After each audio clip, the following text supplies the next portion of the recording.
Footage released by Ukraine's emergency services on Tuesday shows rescue workers motorboating through a flooded residential neighborhood in the Kherson region.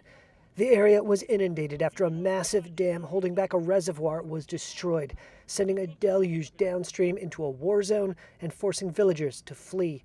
These rescuers appear to lift an elderly resident from their home in a rug.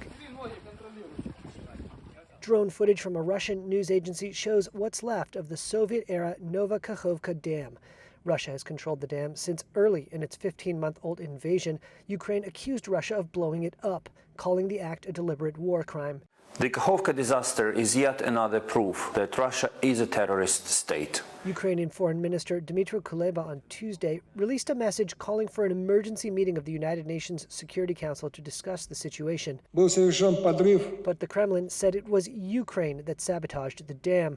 Russia's defense minister on Tuesday said Kyiv destroyed it as part of an effort to redeploy military units. Neither side has so far presented evidence for its claims. As you might expect, we've been closely monitoring the impacts of that destruction, which has triggered massive flooding in Ukraine and resulted in the evacuation of, at the very least, thousands of Ukrainians.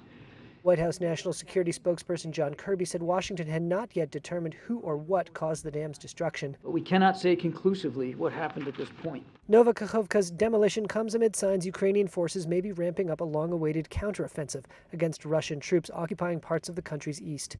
Blowing up the dam of Kakhovka creates a very good defending position for Russians who expect offensive activity of Ukrainian army. Maciej Matysiak is a former deputy head of Poland's military counterintelligence service. He said Moscow might have an interest in flooding the region in an effort to stop Kyiv's forces from advancing anytime soon.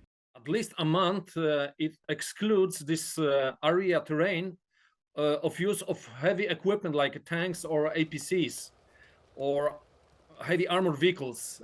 But at the same time, it covers for Ukrainian safety on this flank, because during expected offensive of Ukrainian army, Russians won't be able to operate on this direction. Meanwhile, the humanitarian toll is expected to be severe, displacing even more civilians in a conflict that, according to the United Nations High Commissioner for Human Rights, has already sent 8 million refugees into Europe and internally displaced another 5 million inside Ukraine.